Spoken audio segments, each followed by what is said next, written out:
ఇదంతా వినిన పాటిల్, మీకు కావలసిన హల్వా పూరీలు రేపు వడ్డిస్తాను. ఇవాళ జొన్న రొట్టెలు సిద్ధంగా ఉన్నాయి కాబట్టి వాటితోనే సంతోషపడండి. గంజాయి మాట అంటారా? సరే తెప్పిస్తాను. ఇక్కడ నీలకంఠ దేవులు దగ్గరే ఉన్నారు కదా అన్నాడు.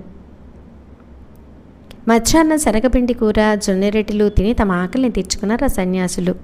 శ్రీ గజానుల ఎదుటినే వారు తమ నివాసం ఏర్పాటు చేసుకున్నారు. వారిలోని బ్రహ్మగిరి అనే స్వామి ఆనాటి సాయంత్రం భగవద్గీత ప్రవచనం ప్రారంభించారు. వారి శిష్యులతో పాటుగా కొంతమంది గ్రామవాసులు కూడా ప్రవచనం వినడానికి వచ్చారు. నైనం చిందతి శస్త్రాణి నైనం దహతి పావకః అనే గీతా శ్లోకం ఎన్నుకొని దానిపై ప్రవచనం సాగించారు. ఈ బ్రహ్మగిరి వెట్టి మోసగాడు, సాధకుడైనప్పటికీ సాధించింది ఏమీ లేనివాడే.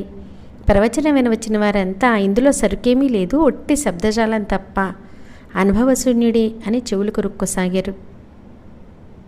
ప్రవచనంలో